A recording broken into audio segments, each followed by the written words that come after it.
Hello guys, good morning to all. कैसे हैं आप सब? आई होप सब अच्छे होंगे। तो हम अपना प्रोनाउन टॉपिक कर रहे हैं और प्रोनाउन की आज हमारी है थर्ड क्लास। तो कल हमने प्रोनाउन में रिलेटिव प्रोनाउन स्टार्ट किया था और उसकी हम कुछ एक्सरसाइज कर रहे थे। तो कल वाली क्लास का हम लास्ट एग्जाम्पल देख लेते हैं रिलेटिव प्रोनाउन से रिलेटेड। क्या था हमारा? 8th एग्जाम्पल था, all of you whom they informed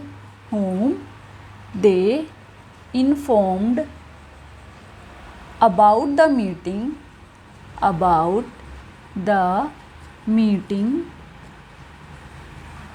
are fortunate enough। अब हम क्या देख रहे थे इन सेंटेंसेस में कि whom आएगा या who आएगा, इसकी हम करेक्शन के लिए ये सेंटेंसेस कर रहे थे। तो अगर एग्ज़ाम में आ जाता है ऐसे, ये पार्ट ए है, ये पार्ट बी है, ये पार्ट सारा सी हो गया और डी पार्ट हो गया हमारा नो एरर। और हमसे पूछे कि किस पार्ट पे एरर है। और जैसा कि हम ये रिलेटिव प्रोनाउन में कर रहे हैं तो हमें सिर्फ अब ये चेक करना है कि इसमें हु या हुम की मिस्टेक तो नहीं है, हुम ही आएगा या हु आएगा या कोई और भी मिस्टेक है साथ में। तो चलिए स्टार्ट करते हैं। सबसे पहले ऑल ऑफ यू क्या है? हमारा सब्जेक्ट है, फर्स्ट सब्जेक्ट, ठीक है। अभी हुम और या हु होता या इसको हम छोड़ के चलते हैं। They informed, again they informed, subject 2 हो गया। इन्फॉर्म्ड हमारा वर्ब 1 हो गया। About the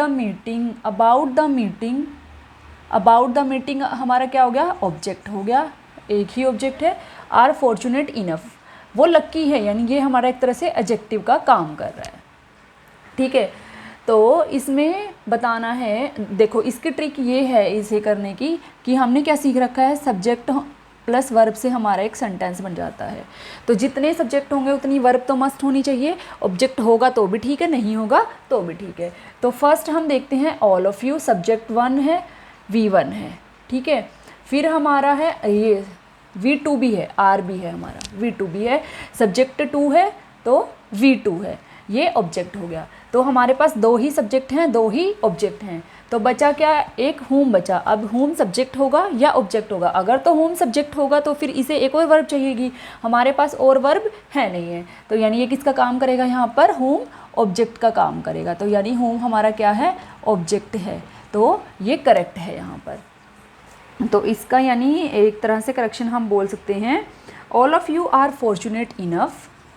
all of you मतलब इसमें पार्ट यानी बी पार्ट में एरर है, किसी भी पार्ट में एरर नहीं है, इसमें होम ही होगा, ठीक है। मतलब इसका कहने का मतलब क्या है? All of you are fortunate enough whom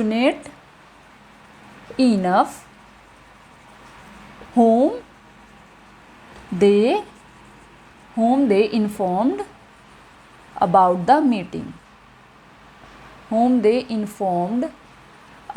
the meeting।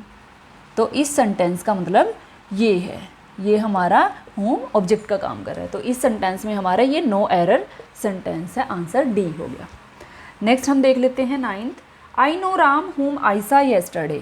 I know Ram whom I saw yesterday।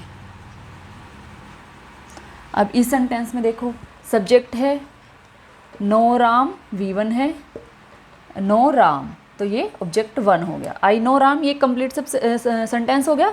फिर I saw yesterday, IS2 V2, ठीक है।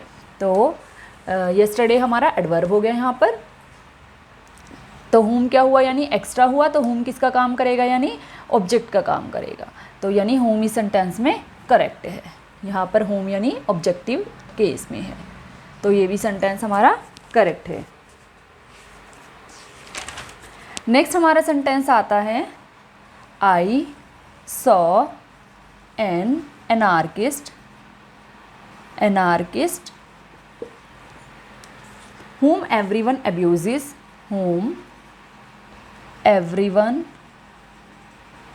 abuses is a good scholar। तो इसमें ये फर्स्ट पार्ट हो गया हमारा ए पार्ट, एनार्किस्ट तक हो गया हमारा बी पार्ट, अब्यूज़ तक हो गया हमारा सी पार्ट, और लास्ट हो गया हमारा ये डी पार्ट। तो किस पार्ट में एरर है, और ई नो एरर। तो इस सेंटेंस में क्या है देख लो, subject 1 V1, I saw an anarchist, object 1। अभी इसको छोड़ देते हैं, everyone abuses S2 V2, is a, तो इज़ हमारी एक और वर्ब प्रेजेंट है V3, is a good scholar object, 1 object 2 object. देखो ऑब्जेक्ट होगा तो भी ठीक है, नहीं होगा तो भी ठीक है, लेकिन हमें सब्जेक्ट और वर्ब कंप्लीट करनी होती हैं। तो इस सब्जेक्ट की वर्ब ये रही, इस सब्जेक्ट की वर्ब ये रही, तो इज़ हमारी अकेली वर्ब बची है, इसका कोई सब्जेक्ट नहीं, इसको नहीं मिल रहा है, तो इसलिए इस इज़ का सब्जेक्ट क्या होगा, हुम होगा। तो यानी सी पार्ट में एरर है, सी में हुम नहीं होगा, हु होगा। ठीक है, तो यानी इसकी करेक्शन कैसे होगी, आई saw N anarchist who everyone abuses is a good scholar। तो ये इसकी करेक्शन हो जाएगी। तो हु और हुम वाला सीधा सीधा कॉन्सेप्ट ये है कि जितने सब्जेक्ट हैं उतने ऑब्जेक्ट मैच कर लो। अगर एक्स्ट्रा बचता है हु या हुम, सब्जेक्ट और वर्ब इक्वल होने के बाद, तो उसको हु बना दो।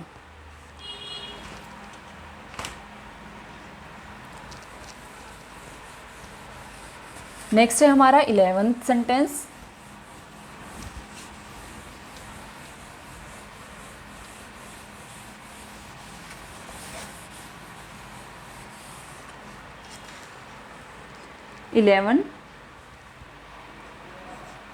These are the soldiers या soldiers जो भी आप बोलते हैं, whom everyone trusted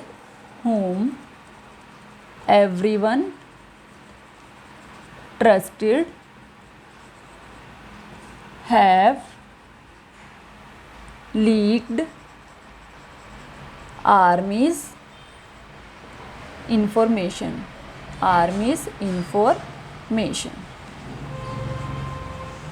तो ये A part, B part, C part या डी पार्ट, नो एरर। तो इसमें देख लेते हैं, दीज आर द शोल्डर्स, तो ये S1 V1 और O1, ये ए पार्ट में कोई दिक्कत नहीं है। फिर चलते हैं बी पार्ट में, whom everyone trusted, देखते हैं क्या ये whom करेक्ट है या नहीं है। have leaked V3, देखो have अलग फॉर्म नहीं है यहाँ पे, have leaked have helping verb का काम कर रही है, और have के बाद हमेशा वर्ब की थर्ड फॉर्म आती है, तो leaked हमारा मेन वर्ब का काम कर रही है। और ये हो गया इसमें ऑब्जेक्ट 1, तो यानी यहाँ पर ऑब्जेक्ट 2। तो अब देखो क्या सब्जेक्ट और ऑब्जेक्ट कंप्लीट हो रहे हैं, वर्ब कंप्लीट हो रही हैं। S1 V1 हो गया कंप्लीट, S2 V2 हो गया कंप्लीट, लेकिन V3 अकेला बचा है, V3 के लिए कोई सब्जेक्ट नहीं है, तो यानी यहाँ पर whom नहीं होगा, हु हो जाएगा। तो यानी बी पार्ट में whom नहीं होगा, whom का हु हो जाएगा, ये सब्जेक्ट बन जाएगा। तो इस पार्ट में यानी ये एरर था। तो यहाँ पर हमारी एक ट्रिक काम आती है, अगर हमें किसी भी सेंटेंस में, मतलब मोस्टली अगर whom के बाद अगर दो वर्ब्स प्रेजेंट हैं तो whom को हु बना दो, हु कर दो। ये एक छोटी सी ट्रिक कई बार थोड़ी सी काम आ जाएगी। अब यहाँ भी देख लो, जैसे और ट्रस्टेड था एक, और एक हैव लिव्ड था, दो वर्ब हैं whom के बाद, तो whom का हु बना दो। ऐसे ही हमने इससे पहले वाले सेंटेंस में देखा था, सोल्जर्स वाले में whom, किसमें, अनार्किस्ट वाले में, उसमें था कि whom के बाद एवरीवन अब्यूजेस भी था, और इज़ अ गुड स्कॉलर का इज़ भी था। तो दो whom के बाद अगर दो वर्ब होती हैं तो whom का हु कर दो। तो ये इसकी ट्रिक हो गई। नेक्स्ट हमारा रिलेटिव प्रोनाउन में आता है विच हमने किसके लिए सीखा था, नॉन लिविंग के लिए। नॉन लिविंग के लिए और साथ में एनिमल्स के लिए भी हम विच यूज़ कर सकते हैं। अब इससे रिलेटेड एक्सरसाइज हम देख लेते हैं, जैसे एग्जाम्पल्स हैं। Examples, I bought a novel which is written by an eminent author। Eminent author जो एक प्रसिद्ध ऑथर के द्वारा लिखी गई है। तो रूल वही रहेगा सेम कि विच जो रिलेटिव प्रोनाउन है उससे पहले उसका आंसर एंटेसिडेंट बोलते हैं और उसके अकॉर्डिंग वो सिंगुलर या प्लूरल हो जाता है। ये ए नॉवल है तो ये सिंगुलर है, तो ये यानी ये सिंगुलर हो गया, तो वर्ब भी एक ऐसी कैरी करेगा, सिंगुलर करेगा, is written by an artist. ये इसका एग्जाम्पल हो गया। तो यहाँ पर मैं एक चीज़ बताना चाहूँगी कि एक होता है एमिनेंट, एक होता है इमिनेंट और एक होता है इमानेंट। इमानेंट तो इनमें क्या डिफरेंस है? देखो एमिनेंट तो मतलब ई वाला एमिनेंट तो मतलब फेमस वाला हो गया, फेमस या वेल नोन। इमिनेंट हमने नाउन में किया था ट्रिक्स में, इमिनेंट होता है अबाउट टू हैपन। इनमिनेट जिसकी ट्रिक थी, इनमिनेट अबाउट टू हैपन। और इमानेंट होता है inside process, inside process.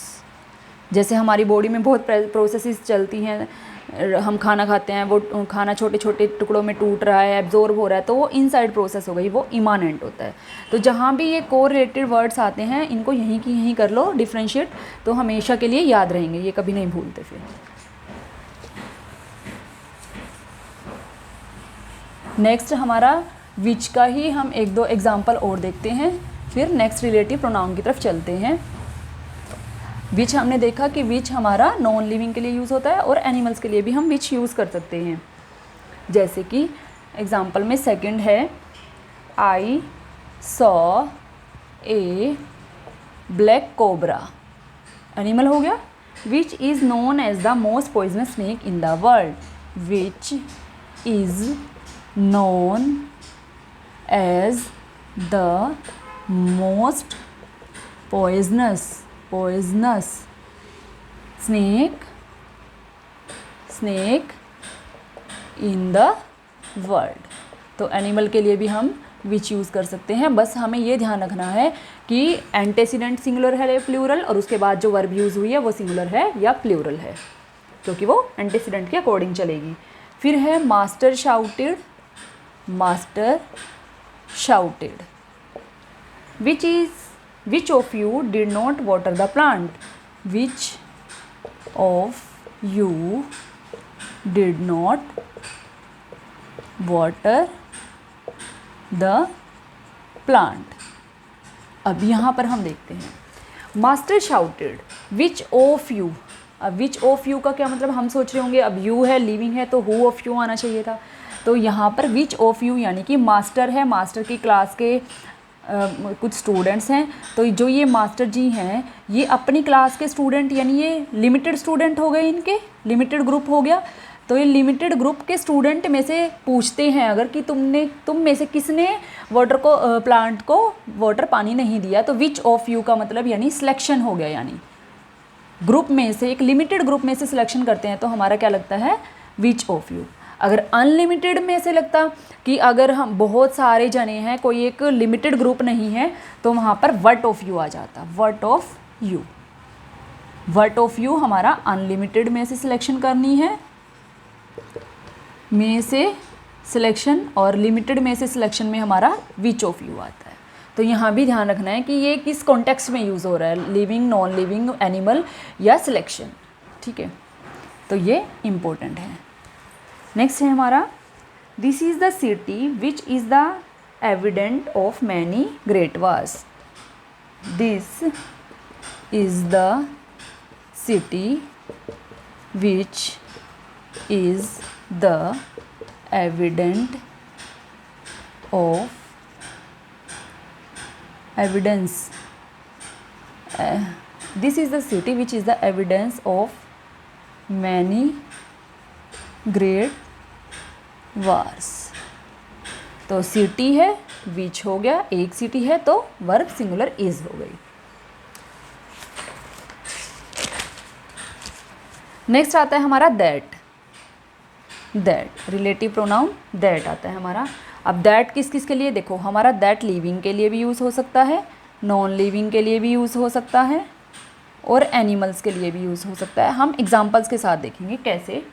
Who का हमें पता चल गया सब्जेक्टिव है, हुम ऑब्जेक्टिव है, और विच भी हमारा सब्जेक्टिव भी हो सकता है, ऑब्जेक्टिव भी हो सकता है। जैसे यहाँ पर विच हमारा सब्जेक्टिव का काम कर रहा है, ठीक है। तो अभी देखते हैं दैट की एक्सरसाइज। फर्स्ट है हमारी, he is my classmate, he is my classmate who is a leader, who is a leader. तो क्लासमेट है, लिविंग है, हु लग गया, सब्जेक्टिव लग गया, तो ये सेंटेंस करेक्ट है। ये अभी सेंटेंस में क्यों दिखा रही हूँ, अभी कॉन्टेक्स्ट के लिए दिखा रही हूँ। ही इज़ माई क्लासमेट, क्योंकि हमने क्या देखा है कि हम दैट को कह रहे हैं लिविंग के लिए भी यूज़ कर सकते हैं। He is my classmate that is a leader, that is a leader, ये भी सही है। अगर मैं लिखती हूँ he is my classmate, he is my classmate which is a leader, तो विच हमारा नॉन लिविंग के लिए आएगा, तो ये सेंटेंस गलत है। तो यानी लिविंग में हम हु भी यूज़ कर सकते हैं और दैट भी यूज़ कर सकते हैं।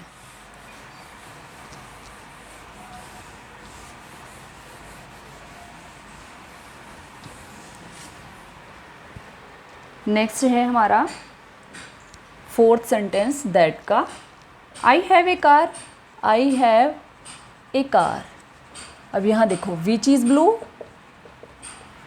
करेक्ट है, दैट इज़ ब्लू करेक्ट है, लेकिन हु इज़ ब्लू इनकरेक्ट है, क्योंकि हु हमारा किसके लिए यूज़ होता है, लिविंग के लिए यूज़ होता है। नेक्स्ट सेंटेंस है हमारा, you are Sohan, you are Sohan who is my friend, who is my friend, sentence ठीक है। अगर मैं लिखती हूँ you are Sohan that is my friend, that is my friend. अब हमने क्या सीखा था कि दैट हमारा लिविंग के लिए भी यूज़ हो सकता है, सोहन भी तो लिविंग है, लेकिन ये सेंटेंस रॉन्ग है। क्यों, क्योंकि यहाँ पर क्या आ जाता है, किसी का नेम आ जाता है, यानी प्रॉपर नाउन आ जाता है, ठीक है। तो अब हम एक नोट लिखेंगे, एक नोट लिखेंगे, if the antecedent, if the antecedent is the name of a person, we use who as a relative pronoun। अगर नेम स्पेसिफाई किया गया है तो फिर हम क्या लिखते हैं, हु लेते हैं एज अ रिलेटिव प्रोनाउन, वहाँ हमारा दैट यूज़ नहीं होता, ठीक है। आई होप आपको ये समझ आ गया होगा। नेक्स्ट है हमारा, और कहाँ कहाँ हमारा लगता है दैट के लिए। फर्स्ट नोट तो ये हो गया हमारा फर्स्ट नोट दैट के लिए। सेकंड नोट हो गया हमारा दैट के लिए, इफ़ एनी, दैट हमारा बहुत इंपॉर्टेंट है। आप प्लीज़ इसके जो ये इंपॉर्टेंट नोट्स हैं वो आप लिख सकते हैं। If any superlative degree is mentioned before the antecedent,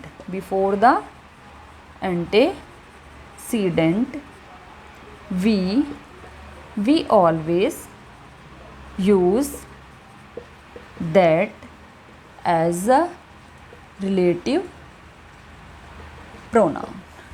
अगर एंटेसीडेंट से पहले कोई सुपरलेटिव डिग्री कैसे होता है, जैसे मच, मोर, मोस्ट, तो मोस्ट क्या होता है हमारा सुपरलेटिव डिग्री, तो उससे पहले हमेशा दैट, उसके साथ रिलेटिव प्रोनाउन हमेशा दैट जाएगा। जैसे he is the most popular personality that delivered a beautiful lecture in the auditorium, yesterday। तो यहाँ द मोस्ट पॉपुलर, तो द मोस्ट क्या हो गया, सुपरलेटिव डिग्री हो गया, तो इसलिए यहाँ पर क्या आएगा, दैट ही आएगा, यहाँ पर हु नहीं आएगा।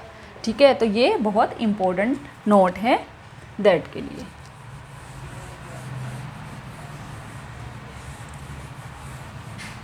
नेक्स्ट है हमारा, अभी हम दैट का ही करते हैं क्योंकि दैट काफ़ी इम्पोर्टेंट रिलेटिव प्रोनाउन है। अब और एग्जाम्पल कर लेते हैं। ये फर्स्ट एग्जाम्पल है सुपरलेटिव डिग्री का। ये सेकंड एग्जाम्पल हम कर लेते हैं, जैसे India is the 7th largest country which is fighting against corruption in the world।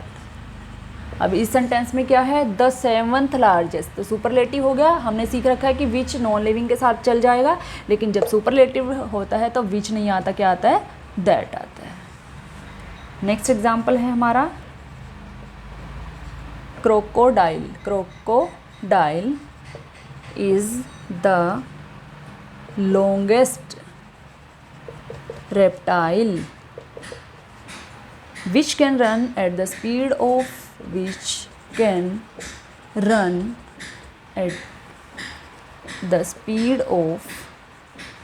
40 kilometre per hour on land। तो इसमें भी द लॉन्गेस्ट है, तो इसलिए विच नहीं होगा, दैट होगा। सुपरलेटिव के साथ हमेशा दैट जाएगा। आगे थर्ड नोट है, नोट थर्ड नोट है दैट के लिए, if two different antecedents are connected by and। अगर कोई भी दो एंटेसीडेंट उनको एंड से कनेक्ट किया गया है और वो अलग अलग टाइप के हैं, we always use that as a relative pronoun. कैसे, अब इसका भी हम एग्जाम्पल देख लेते हैं।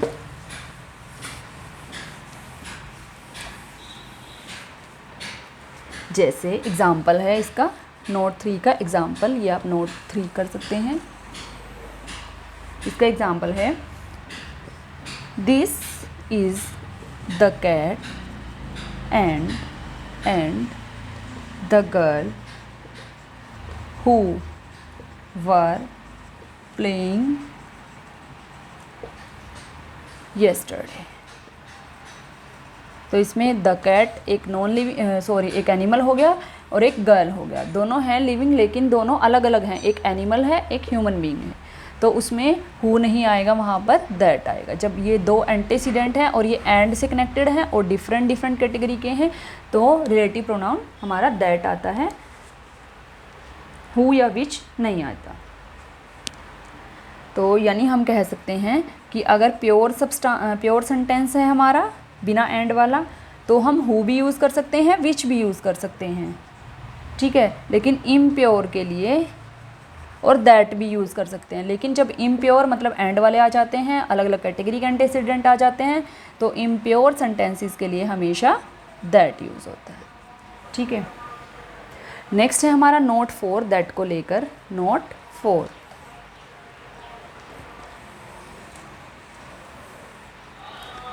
If the following words are used,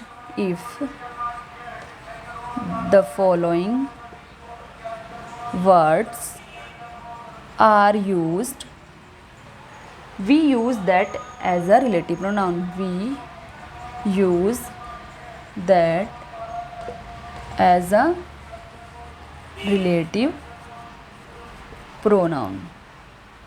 कौन कौन से वर्ड्स हैं वो, जैसे something, everything, nothing,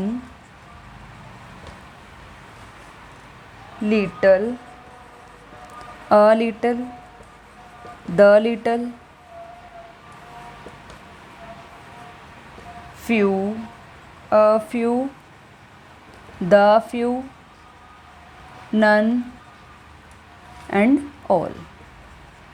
and all है ये, एंड ऑल इसके लिए नहीं, एक ये भी एक वर्ड है एंड ऑल।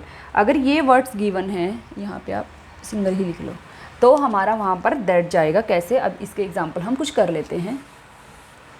बहुत इम्पोर्टेंट है दैट भी, क्योंकि बहुत यूजेस हैं दैट के।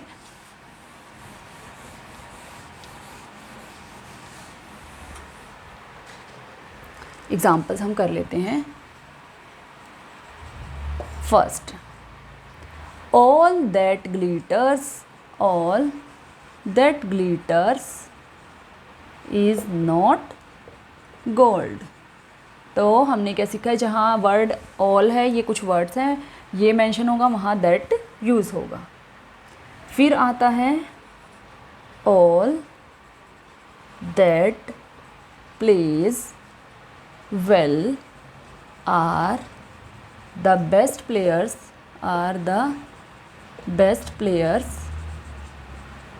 in the world। तो यहाँ भी all है तो that आएगा। लेकिन इस सेंटेंस में क्या कोई और करेक्शन है? हाँ है। देखो, that रिलेटिव प्रोनाउन हो गया, that से पहले क्या है और बाद में क्या है, वो इसको बताएगा कि ये सेंटेंस प्लूरल है या सिंगुलर है।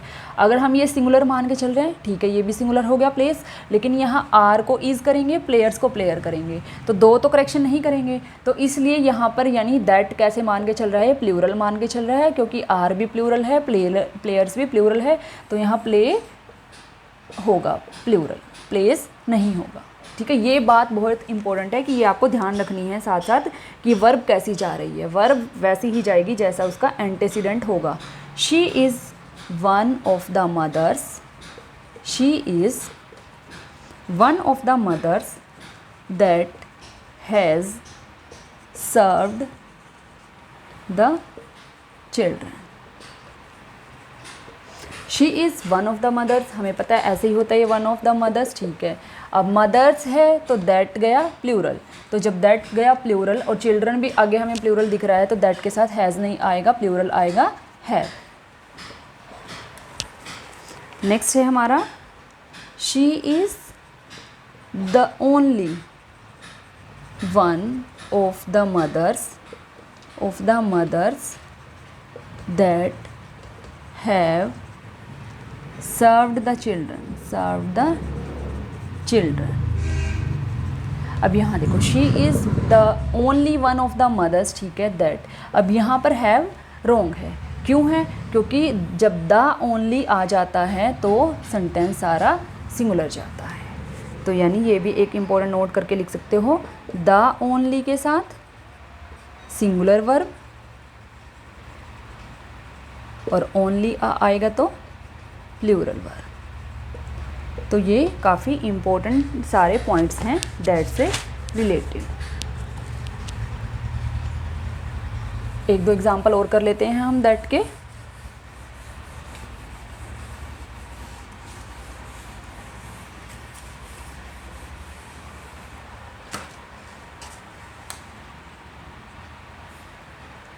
कुछ एक्सरसाइज हैं। He is one of the models that spends all the property for the family। तो आपको बताना है कमेंट करके इनमें कोई करेक्शन है या नहीं है। He is one of the shoulders, he is one of the soldiers that fought for the welfare of his country,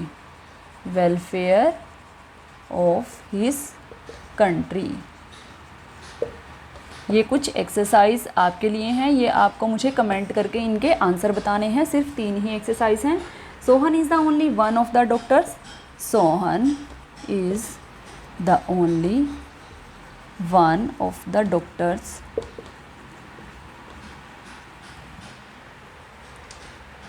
that tried their best, that tried their best to serve their patients cordially। तो ये 3 exercise आप लोगों के लिए हैं, आपको इनमें correction बतानी है कि क्या करेक्शन है। तो ये था हमारा आज का प्रोनाउन सेशन। अब हम करते हैं वोकैबुलरी सेशन। तो आई होप आपने ये नोट कर लिया होगा और इनके आंसर फिर मैं कल आपको नेक्स्ट क्लास में दूंगी। नेक्स्ट है हमारा वोकैब सेशन। जैसा कि मैंने आपको बताया था कि अब हमारा एक ही वीडियो में चलेगा प्रोनाउन ग्रामर सेशन भी और वोकैबुलरी सेशन भी। वोकैब कल हमने 81 to 90 किया था, लेकिन आज मैं रिवाइज़ करवा देती हूँ 81 to 90 वाले भी साथ में, क्योंकि कल मार्कर का इशू हो गया था, मार्कर का इंक स्लो हो गया था, लाइट हो गया था मतलब। तो आज हम मैं एक बारी रिपीट करवा देती हूँ कि कल हमने कौन कौन से वर्ड्स किए थे। एक हमने किया था ब्लांच, BLANCH ब्लांच, ब्रोबीट, बंगल,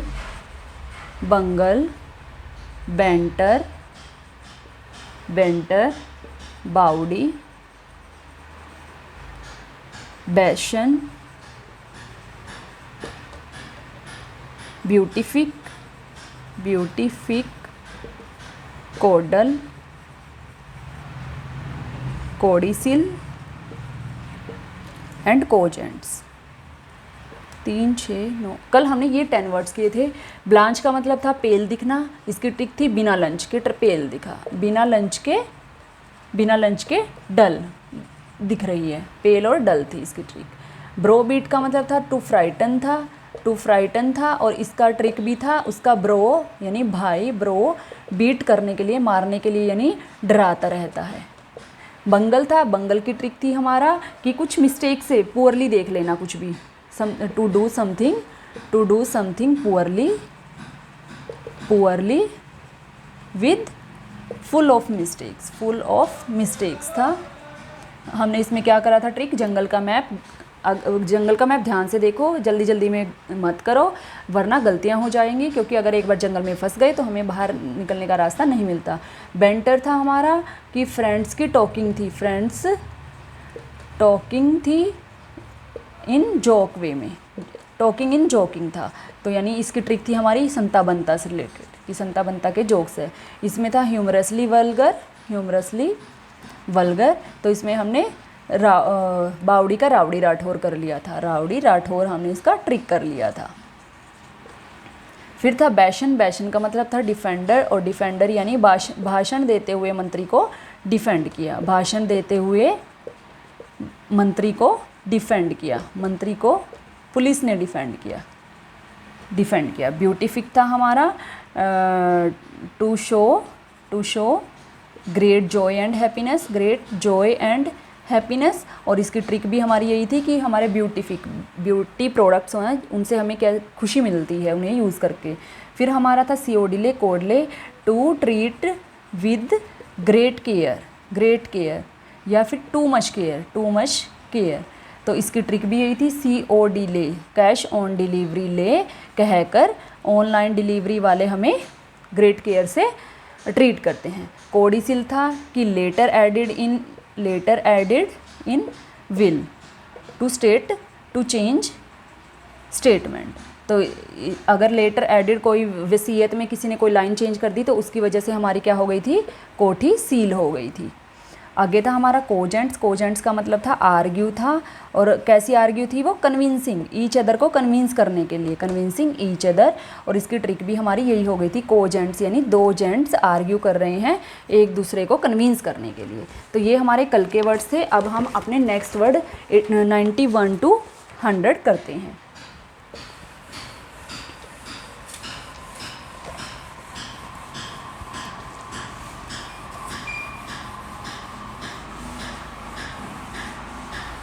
नेक्स्ट वर्ड है हमारे 91 to 100। 91 वर्ड है हमारा कोग्निजांस का मतलब होता है हमारा having knowledge of something, having knowledge of something, having knowledge of something. तो इसकी ट्रिक क्या छुप गई, कोग्निजेंस। कोग्निजेंस किससे रिलेटेड हुआ, कोग्निजेंट से रिलेटेड। कोग्निजेंट क्या है, एक कंपनी का नाम है, डाटा एनालिस्ट टाइप कुछ कंपनी है, तो वहाँ एक कंपनी कोग्निजेंट के लोगों के पास बहुत नॉलेज है, इसीलिए वो सिलेक्ट हुए हैं इस कंपनी में। ठीक है, तो आ गया है हमारा 92 वर्ड। 92 का मतलब है कोजिटेट। कोजिटेट का मतलब है to think carefully and seriously about something. तो कोजिटेट का मतलब कोजिटेट, तो इससे मतलब हम रिलेट कर सकते हैं कोई हेजिटेट मतलब कोई हेजिटेट करे उससे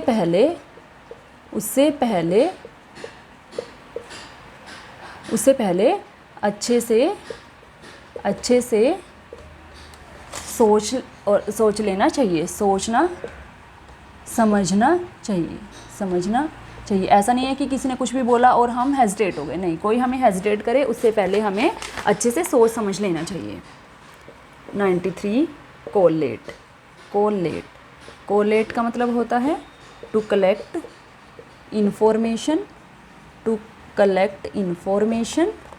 इन order to examine,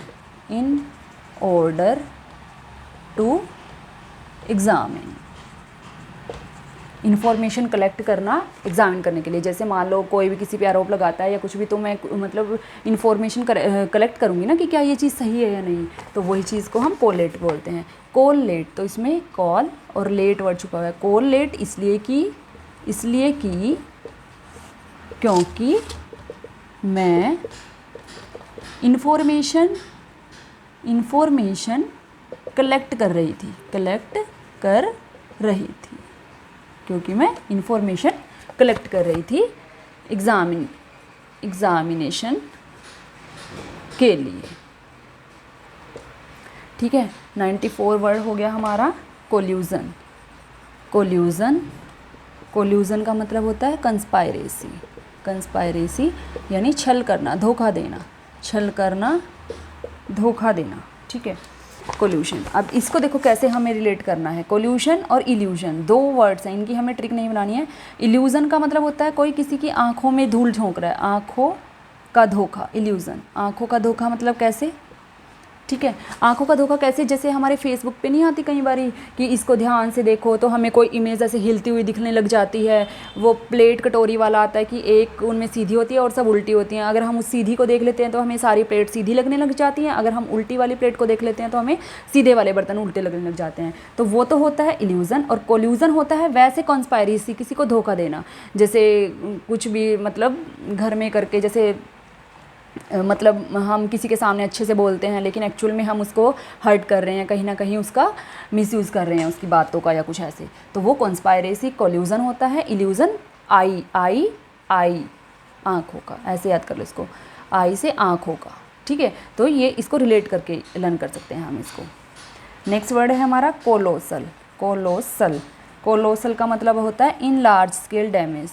in large scale मतलब डैमेज है या लॉस है इन लार्ज स्केल। ठीक है, तो इसमें वर्ड भी छुपा हुआ है को, लॉस, ऑल। को का मतलब सबको पता है कि को इकट्ठा यानी कोऑपरेट वाला, और लॉस हुआ ऑल, तो यानी को, लॉस, ऑल, सबका लॉस। ये इसकी ट्रिक भी इसी में छुपी हुई है।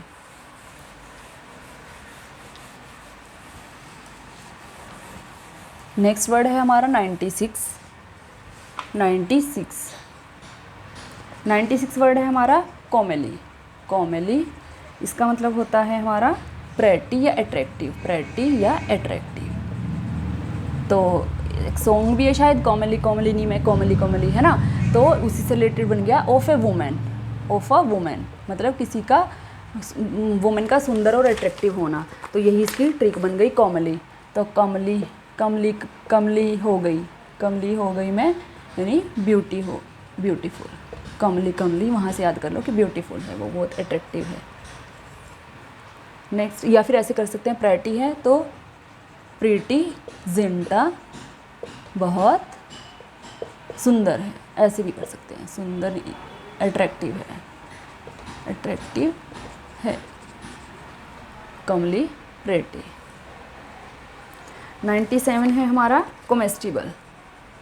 कॉमेस्टिबल का मतलब होता है हमारा something fit to be eaten, जिसको हम क्या भी बोल सकते हैं, एडिबल भी बोल सकते हैं, है ना। हमने नाउन भी करा था। एडिबल क्या होते हैं, कुछ भी खाने योग्य चीज़ें। तो comestible something fit to be eaten, जिसे खाया जा सकता है। तो comestible, come at mess table. तो मेस की टेबल पे हमारा क्या मिलता है, खाने का सामान। तो come at mess table for खाने का सामान। तो यही इसकी ट्रिक हो गई। 98 वर्ड है हमारा इंसेप्शन। इंसेप्शन का मतलब होता है हमारा ओरिजिन या बिगिनिंग। इंसेप्शन एक मूवी का नाम है। तो वहाँ से ट्रिक हो गई इसकी कि उसमें यही दिखाते हैं कि कैसे लाइफ बिगिन हुई या ओरिजिन हुआ लाइफ का। तो इंसेप्शन का मतलब बिगिनिंग हो गया। 99 हमारा हो गया कॉमेटी का मतलब होता है हमारा a state of natural civility and respect. तो कॉमेटी, तो यानी इसकी ट्रिक भी यही बन गई। कॉमेटी बनाने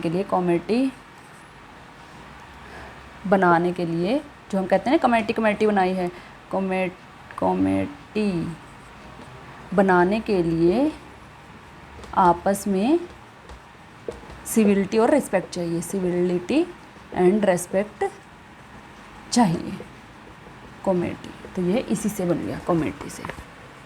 लास्ट वर्ड है आज की क्लास का हमारा कॉमेंस्यूरेट। कॉमेंस्यूरेट का मतलब होता है हमारा इक्वल या similar to something in size. Equal बोल सकते हैं या similar to something in size. इसको हम इक्विवेलेंट भी बोल सकते हैं, इक्विवेलेंट। तो इसकी ट्रिक इसी में छपी हुई है। कॉमन से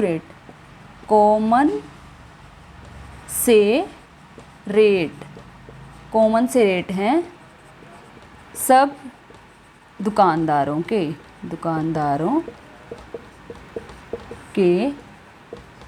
किसी भी चीज़ को लेकर,